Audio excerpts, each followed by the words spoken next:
sì pẹ̀lú ọ̀rọ̀ dáwà.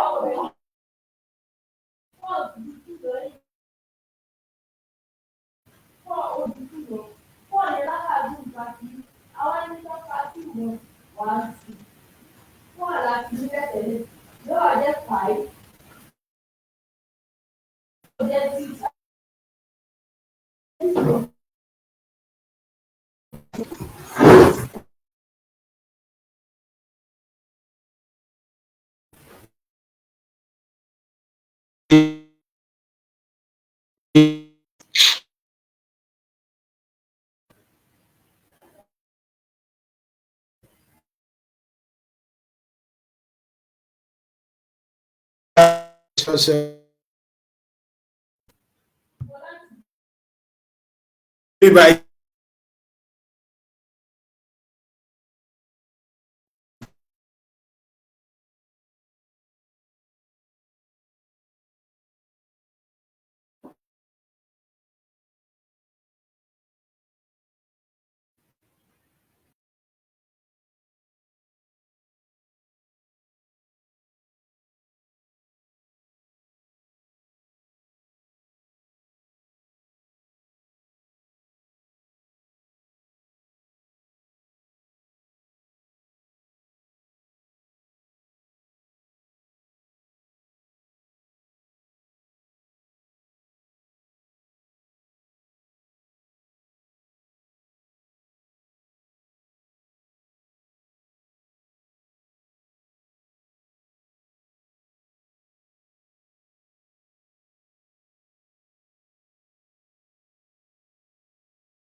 Ẹ káalẹ́ ní gbogbo bí kí gbọ́ mo kí wa káàbọ̀ sí ìwà ìṣirò ìwé ọ̀jọ̀gbọ́n yẹn both so fara pé ó pẹ́ wá ṣàkíyèsí ẹ̀ látọ̀dọ̀ yín ẹ rí i pé ẹ̀rọ títọ́ so bó ṣe ń so lágbọ́ ọlọ́run bá máa ọ̀sẹ̀ tí ó kọjá afẹnu ẹ̀kọ́ níbi tí ọ̀jọ̀gbọ́n tó ti ń ṣàlàyé àwọn bó ṣe ń ṣàlàyé a rí àwọn ọ̀nà ọlọ́kọ̀ọ́jọ̀kan tá a lè mọ́ gbà pàápàá jùlọ tó bá jẹ́ pé a bá ní lágbọ́nràn use substitution method so àbí tá a lè mọ́ lo use substitution method fún akó òfin gbòógì méjì níbẹ̀ òfin aláwọ̀kọ́ náà ni pé tó wáyé pé bá ní integral lágbọ́nrin báyìí so tó wà lágbọ́nrin fraction bá a ṣe ń wò yìí tó wáyé pé tí bá differentiate tìsàlẹ̀ èsì ìṣirò mi yóò mọ̀ fún mi ní èsì wọn rí ní òkè ajá sí pé kí wọ́n dára gẹ́gẹ́ bákan náà ni pé tí n bá ní derivative function kan lẹ́gbẹ̀ẹ́ rẹ̀ so gẹ́gẹ́ bí àpèjúwe tí n bá ní f of x f prime of x dx derivative eléyìí máa jẹ́ f of y by 2 plus c. So a ṣàlàyé method yìí o tó jẹ́ pé níbẹ̀ láti yọ àwọn òfin méjèèjì a ní kan náà àwọn òfin méjèèjì yìí lò mọ́ a tún lè mọ́ lo tí a ń pè ní integration by part léyìí tó yẹ pé tí n bá ní integral u dv yóò mọ́ dọ́gba pẹ̀lú uv minus integral v du. So tí a bá láǹfààní láti lè lò mọ́ àti àwọn òfin yìí substitution method yìí a lè wọ́n lo integration by part. Lọ́sẹ̀ tó kọjá náà a kádì ẹ̀kọ́ náà lẹ̀ pẹ̀lú integration of trigonometric functions. Ọ̀jọ̀gbọ́n wọ́n fẹ́ mọ̀ bẹ̀rẹ̀ ẹ̀kọ́ tuntun so ní ẹ̀kọ́ ẹlẹ́kẹtàdínlógún wọ́n fẹ́ mọ̀ ṣàlàyé integration apá kejì. Ká ṣàkíyèsí dáadáa nínú àwọn tí ọ̀jọ̀gbọ́n fẹ́ ká mọ̀ wọ́n ní tá bá ti parí ẹ̀kọ́ ìlú pàtàkì jùlọ a lè mọ̀ ṣe àwọn integral bóyá wọ́n bá wá lágbọ́n ní fraction náà ni so but fraction bóyá gẹ́gẹ́ bí àpèjúwe tí bá nírú integrand báyìí sec square minus a square integrand gangan ni function tó yẹ pé a fẹ́ integrate tìyẹn so tí yé bá wọn so bẹ́ẹ̀ máa fẹ́ integrate with respect tẹ́ bá ṣàkíyèsí eléyìí a lè mọ lo partial fraction láti kojú rẹ̀ o torí mo mọ̀ pé tó wà ní denominator yìí z square minus pé plus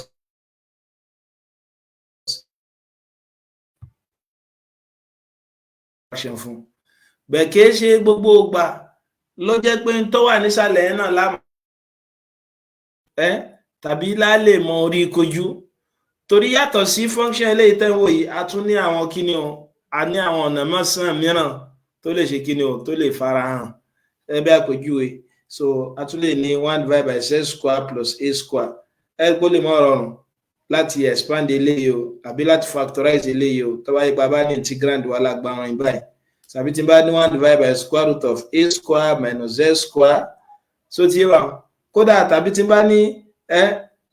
square root of z square plus a squared tàbí 1 over square root of z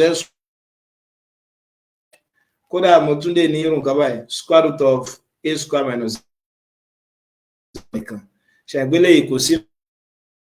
tẹ́lẹ̀ tàbí tí bá ní z square plus a square tàbí square root of z square minus a squared so gbogbo àwọn eléyìí tó wáyé bọ́ wá lágbọ́n ní báyẹn so nínú àwọn ọ̀nà láti mọ̀ pé inú àwọn òfin tá a ti kọ́ tẹ́lẹ̀ bóyá use substitution method ni o integration by part ni o àti integration by partial fraction torí a ti mọ̀ pé kò lè lọ́mọ tẹ́lẹ̀ so náà ni ọ̀jọ̀gbọ́n náà fẹ́ mọ̀ ṣàlàyé nínú ẹ̀kọ́ yìí ọ̀jọ̀gbọ́n á ní káwọ́ o kápẹ́ bá ní irú ìbéèrè yìí o integral dz divided by z square minus a squared ẹ má jọ dàrú dz náà ni pé ká máa integrate function with respect to z ajá sí pé variable tó wá ń sálẹ̀ z àti a yìí ìtumọ̀ náà ni pé a yẹn constant lòun so tí yé bá z ní variable independent variable mi bẹ̀ yẹn z ni so tí yé integrand mi bí wáyé náà ni 1 over z square minus a square àkọ́kọ́ náà a lè rúfin use substitution method aláàmà lò tó bá yẹ pa bá ní integrand wà lágbọ́n ní fraction ẹ wọ́n gbàgbé pa ní tá bá ní integrand wà lágbọ́n ní fraction tó wá rọrùn fún mi pé tí n bá differentiate denominator tó fún mi ń tòkè a ní ká mọ̀ dára láàmú wọn yóò mọ̀ fún wa ní lane èyí ò lè ṣiṣẹ́ tó tí bá integrate z square minus a square kò ní mọ̀ fún mi níwọ̀n àpadà tó ti wà ṣùgbọ́n tó jọ irú nǹkan báyìí tá a lè mú náà ní kí ni o partial fraction so yà bó ṣe jẹ́ partial fraction tó ti bá ní 1 divided by z square minus a square mo lè kọ́ gẹ́gẹ́ bí difference of 2 squared ẹ má gbàgbé o binomial expression gẹ́gẹ́ bí ilé binomial expression náà ni pé kí ni expression ní term méjì tó wá jẹ́ pálá kọ́kọ́ gba squared tẹ́lẹ̀ kejì gba squared tí bá ní minus láàrin àwọn méjèèjì kí mọ́ dára mi láàmú jàre màmá ní kí ni alákọ̀ọ́kọ́ plus ẹlẹ́ẹ̀kejì alákọ̀ọ́kọ́ minus ẹlẹ́ẹ̀kejì so òun ló sọ tàfi nírú ilé ìbáyìí ṣe pé tá a bá fẹ́ ṣe lè pẹ̀lú partial fraction so yóò mọ̀ dá kí ni a divided by z minus a plus b divided by z plus a nígbà pé ọ̀kọ̀ọ̀kan nu wọn linear factor ni o so ti bá so then a máa equate ẹ̀ sí 1 báyìí a máa equate ẹ̀ sí 1 z minus so ti yé wa tó láti mọ̀ pé tá a bá ní partial fraction òun náà ni ìpín tí fraction kan wà tẹ́lẹ̀ kó tó di pé ó dodidi so ti yé bí trolley tẹ́yìn náà nílé náà ni pé kí trolley ó tó dodidi ó ti wà nípìn lóríṣiríṣi so ti yé wa rí pé tí máa multiply through pẹ̀lú eléyìí nìsín multiply through by LCM of the denominator z minus a z plus a ẹgbẹ́lẹ́ ọmọ jẹ́ 1 divided by a z plus a plus b z minus a so tí yé wà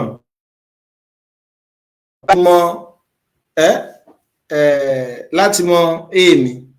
tàbí tí n bá fẹ́ kọ́ mọ papọ̀ mọ́ bá a àti b tí mo ti ní tẹ́lẹ̀ bá ká pélé yìí ní c d so that kò ní papọ̀ c d so tí bá fẹ́ mọ c mi màá máa pa d tí bá fẹ́ mọ d mi màá máa pa c ṣe pé mo nínú tá a fi lè mọ òun náà ni pé kí ni o ọ̀nà tẹ́lẹ̀ ilé ìgbà tá a lè gbà yanjú eléyìí náà ni pé kí n sọ eléyìí di 0 ọ̀nà tí mo lè mọ gbà sọ eléyìí di 0 náà ni pé tí bá ní z mi kọ́ mọ jẹ́ minus 6 ṣe ìpínlẹ̀ ọjẹ́ 0 ayásígbélẹ̀ mọ jẹ́ 1 is equal to 0 plus d minus a minus a ẹgbẹ́ máa jẹ́ 1 is equal to minus 2ad tó ń dọ́gba pẹ̀lú kíni o d mi ó jẹ́ 1 divided by minus 2a so 1 divided by minus 2a ṣé àṣìṣe ń bẹ ṣé àṣìṣe ń bẹ bẹ́ẹ̀ ni mo tún lè mọ ẹran pé ìbáyìí mo ti mọ d pẹ̀lú pé mo pa c àbí mo lè mọ c bákan náà pẹ̀lú pé a máa sọ d náà di 0 ọ̀nà tá a lè mọ gbà sọ sí di 0 náà ni pé yẹn sọ pé kí ni o let z is equal to a tó mọ̀ pé tí z bá ti jẹ́ a minus a wọ́n jòdò 0 times d yóò jẹ́ 0 so ara sípìlẹ̀ wọn jẹ́ 1 is equal to c a plus a 1 is equal to 2ac c mẹ́wọ̀n jẹ́ 1/2a so láti bẹ̀ lọ ṣe ń pé in tí mo ṣe wọ̀ tẹ́lẹ̀ lílé yọ mo ní 1 divided by z minus a z plus a is equal to what c over z minus a plus d over z plus a so tí yé bá kí dẹ̀ ní c mi o 1/2a àbí z minus a plus kí ni d mi o minus half over 2a z plus a so tí yé bá so but interval wa gangan ní integral wọn so tí ajá sí pé tí máa lọ pé integral 1/z minus a z plus a tí ń dọ́gba pẹ̀lú kí ni o tàbí tí máa tiẹ̀ ṣe báyìí ṣe ìpínlẹ̀ náà ní báyìí 1/z squared minus a squared ṣe pé tí integral rẹ̀ náà ní wọ́n jẹ́ integral of 1/z minus a z plus a is equal to kí ládẹ̀ get lẹ́ẹ̀kan ẹ̀wọ́n gbàgbé di z wà so tí yóò 1/2a z minus a minus integral 1/2a z plus a ẹ̀wọ́n gbàgbé di z tó mọ̀ gbé integral operator mi náà ṣe kí ni ó satisfy linearity property so satisfy linearity property so pé tá a bá fẹ́ integrate a máa gbé àwọn constant yẹn jáde ilé ọmọ jẹ́ 1/2a integral 1/z minus a dz àbí minus 1/2a integral 1/z plus a dz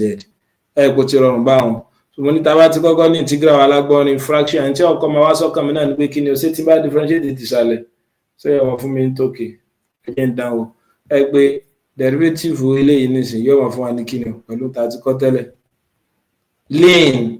z minus a so yà bó ṣe jẹ́ ln tó ti bá differentiate z minus a with respect to z kíni wọ́n fún mi wọ́n amórí sí mi ní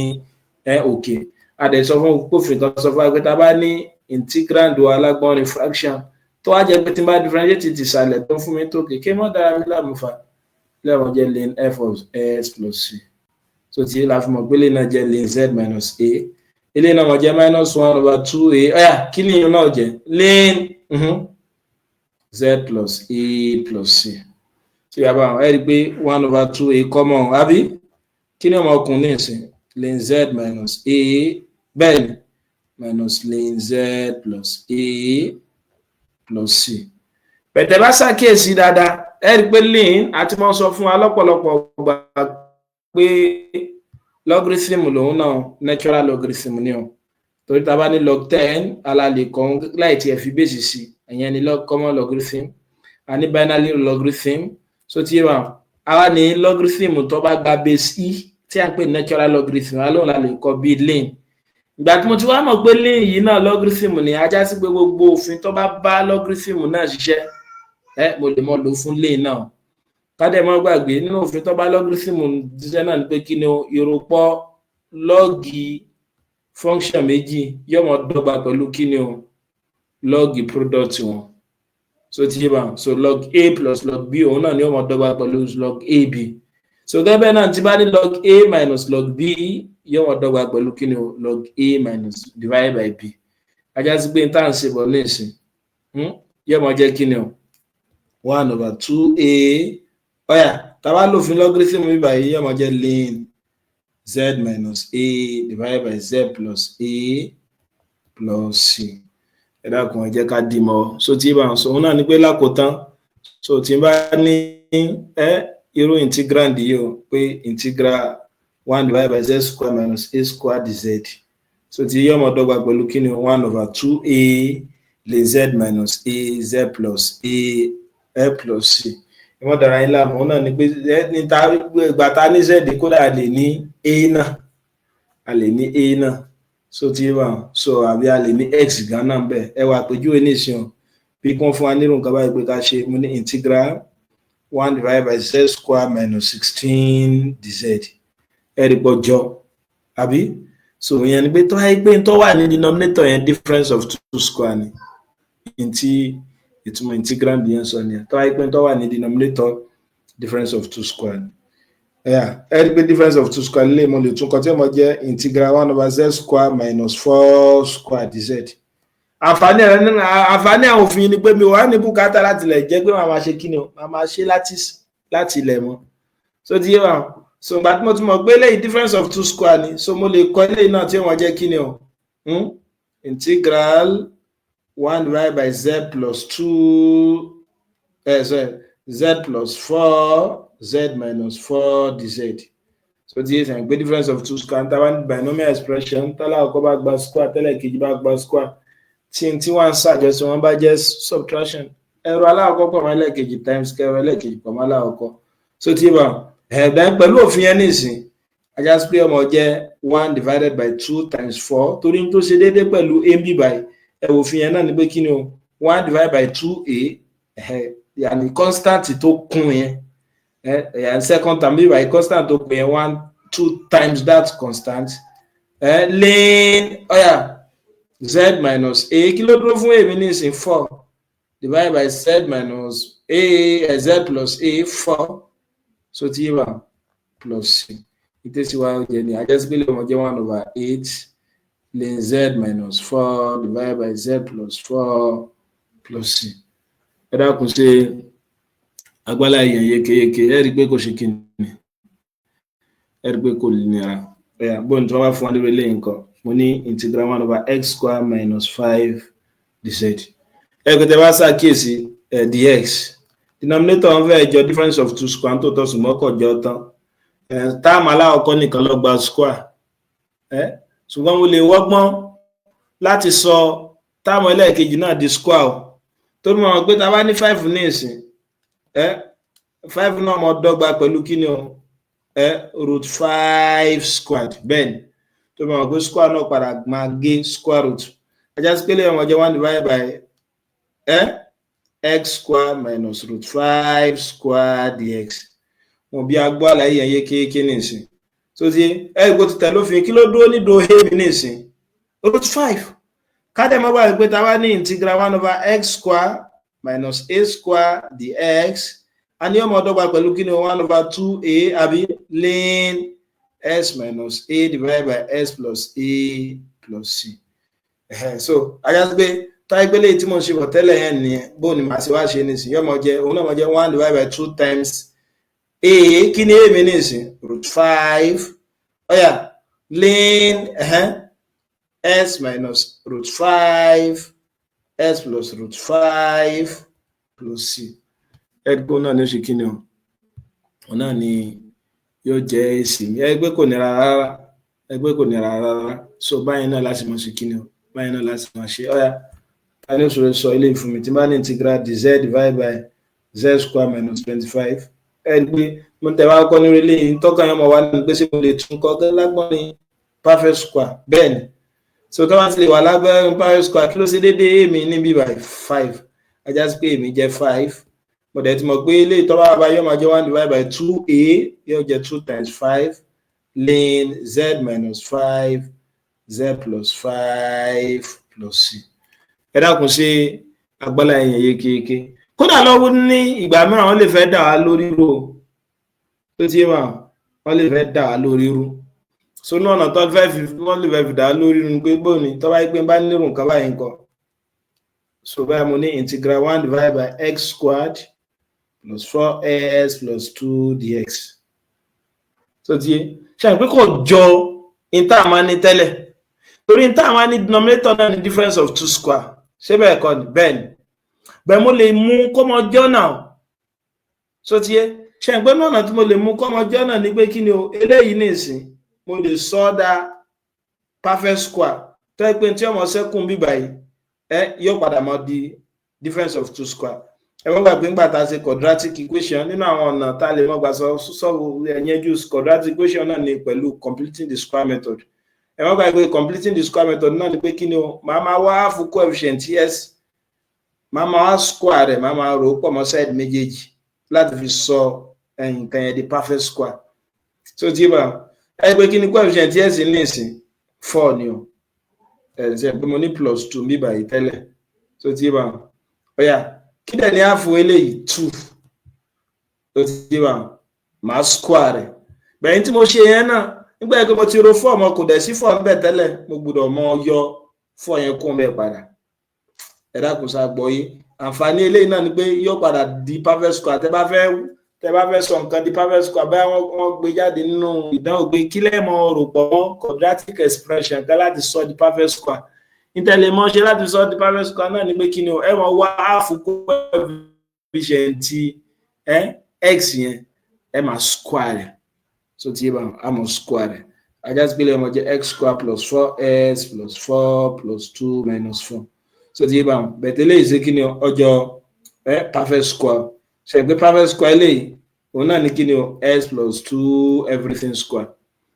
tẹ̀wá gbàgbé s plus 2 everything square ẹ̀wọ̀n gbàgbé pé perfect square náà ni pé ìmọ̀ square lákọ̀ọ́kọ́ plus ìmọ̀ square lẹ́ẹ̀kejì s square tí bá square lẹ́ẹ̀kejì 4 then plus 2 times alákọ̀ọ́kọ́ àtẹ́lẹ̀kejì 2 times 2s òun ló fún wa ní 4x níbi báyìí so dẹ́ máa jẹ́ kí ni minus 2 so a jẹ́ sí pé gbogbo dàdàngọ́mì ó lè dà báyìí o 1 divided by s plus 2 squared àbí minus 2 ṣe àpò tí fẹ́ jọ difference of 2 square tán díẹ̀ lókun so tí so mo ní integral 1 over s plus 2 squared minus 2 táàmù aláwọ̀kọ́ ti gba square náà ọgbọ́n mo lè dá tẹ́lẹ̀ náà fi gba square ṣe pé mo lè tún náà kọ́ tí ó mọ̀ jẹ́ kí ni 1 divided by s plus 2 squared àbí minus root 2 square tó mọ̀ pé root 2 squared yóò mọ̀ fún mi ní 2 padà ẹ mọ́ gbàgbé pé dx wà níbí báyìí so tí mo dẹ̀ ní tábà nírun kan báyìí ká mọ́ dára láàmú kí ló dúró nípò kí ni nípò a ní ìsìn ẹgbẹ́ root 2 ni ṣe ẹgbẹ́ root 2 ló dúró ní ipò a àyà sí pé tí root 2 mi tó bá dúró ní ipò a kí láwọn ní báyìí ọ̀yà tani ó sọ kí láwọn ní báyìí pé ìta ní tẹ́lẹ̀ náà ni pé tá a bá ní integral z square minus a square dz ká mọ́ dra láàmú yóò máa jẹ́ 1/2 a ln z minus a divided by z plus a plus c. So ti yé ajá sí pé eléyìí náà ní ìsìn yóò máa jẹ́ kí ni o ọ̀yà ní ẹ má bínú 1/2 a kí ló dúró ní dúró 2 a mi ní ìsìn √2. So ti yé bá ln ọ̀yà z bẹ̀sẹ̀ pé tó dúró fún z ní ìsìn ni. So ti yé bá yàní s plus 2 square no s plus 2 ń gbà pé z nínú ilé náà gba square x plus 2 minus √2 àbí s plus 2 plus √2 plus c. Ẹ dákun sá agbọ́yé báyìí so ajá sí pé tí èsì ilé ọjẹ́ ni 1 2 √2 ln s plus 2 minus √2 s plus 2 plus √2 plus c. Ẹ dákun ṣe agbọ́ èsì yẹn yọ́yà bó ní pẹ̀lú ẹjẹ́ fún alápẹ̀rẹ̀ míì pẹ̀lú ilé ìtajà ṣetán yẹn 1 divided by s square plus 6x plus 4 dx nítòótọ́ kò sí ní agbọ́ ní perfect square but a lè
ẹ káàbọ̀ padà.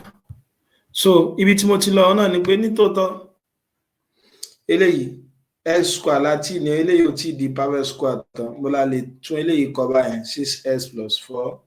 a lè gbé 4 yẹn sí ọgbọ́n mo lè fi sọ eléyìí di perfect square mo ní mo máa wá áàfù eléyìí ẹ̀ǹkí áàfù 6 3 ni mo máa square rẹ̀ ẹ̀ ń gbọ́ jẹ́ pé mo ti rò ó mo tí ó dẹ̀ síbẹ̀ tẹ́lẹ̀ máa yọ kó mbẹ́ padà so ti yé mi báwọn so eléyìí máa jẹ́ kí ni wọn s plus 3 squared àbí 4 minus 9 yóò máa jẹ́ minus 5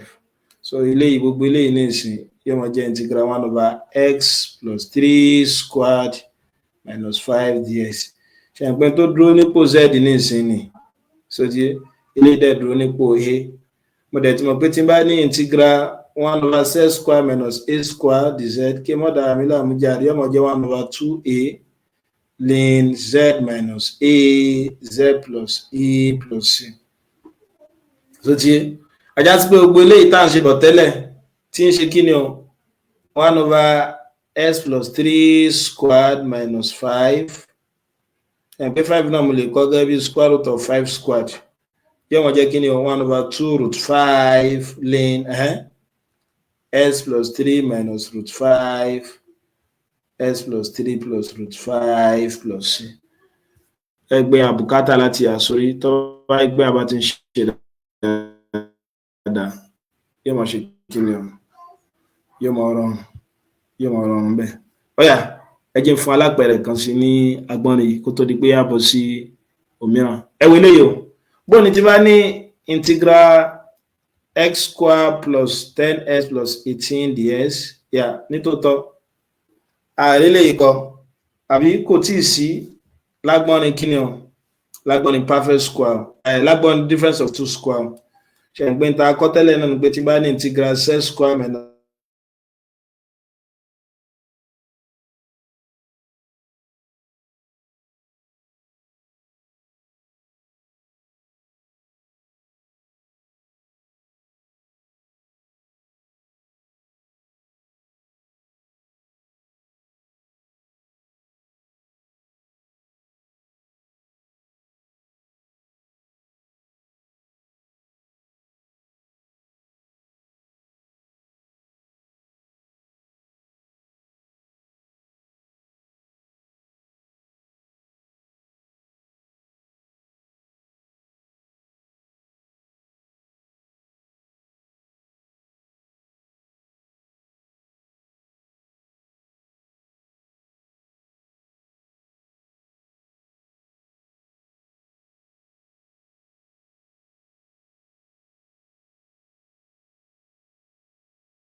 so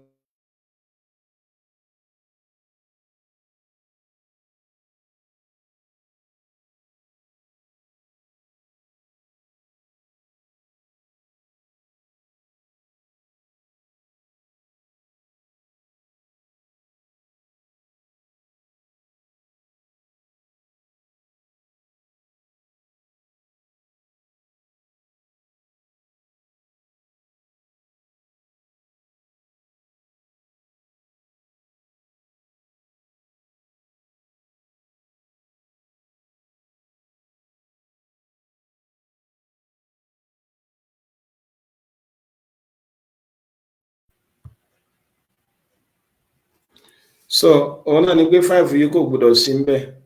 níta lè ṣe náà ni pé mo lè nírú nǹkan báyìí x square minus 2/5s minus 4/5 so yẹ mi báwọn so